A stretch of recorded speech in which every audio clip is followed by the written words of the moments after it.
গোপালগঞ্জে সংঘর্ষ, milestone school tragedy ও সচিবালয় বিক্ষোভ, উত্তেজনা। দেশের সাম্প্রতিক পরিস্থিতি যখন এমন, তখন রাজনৈতিক দলগুলোর আবার ডাক পড়েছে প্রধান উপদেষ্টার বাসভবন যমুনায়। দ্বিতীয় দিনের বৈঠকে যোগ দেয় ১৩টি রাজনৈতিক দলের নেতৃবৃন্দ।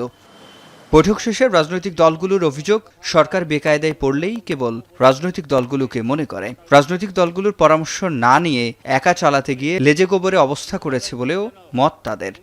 রাজনৈতিক দলগুলোকে আস্থায় নিয়ে তাদের সাথে আলাপ আলোচনা পরামর্শ না করে এককভাবে তারা এখানে সিদ্ধান্ত গ্রহণ করে দেশ পরিচালনা করতে গিয়ে একটা লেজে গোবরে অবস্থা তারা তৈরি করেছে।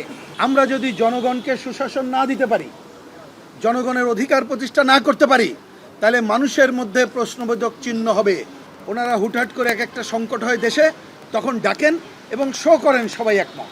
এ সময় সরকারের নিরপেক্ষতা নিয়ে প্রশ্ন তুলে কেউ কেউ অভিযোগ করেন, সরকার রাষ্ট্রীয় খরচে একটি দলকে অতিরিক্ত প্রোটোকল দিচ্ছে, যা দৃষ্টিকটু। কোনো রাজনৈতিকভাবে দলকে এমনভাবে প্রোটোকল দেওয়া হচ্ছে যা অত্যন্ত দৃষ্টিকটু, এবং এই ধরনের প্রোটোকল দেওয়া হলে রাজনৈতিক মহলে ভিন্ন একটি বার্তা আপনার প্রেরিত হয়। যে 4টা দলকে কোন ক্রাইটেরিয়ায় বড় দল কিংবা প্রধান দল হিসেবে তারা সিলেক্ট করলো, এবং তার মধ্যে একটা দলের তো নিবন্ধনই নাই, সদ্য গঠিত হয়েছে। এবং এই অভিযোগটা মোটামুটি বৈঠকে উত্থাপিত যারা করেছেন বাকিরাও সমর্থন করেছেন যে সরকারের কর্মকাণ্ডে এবং ভূমিকায় দেখা গেছে যে তারা এনসিপির প্রতি একটু পক্ষপাত দুষ্ট ভূমিকা পালন করছে।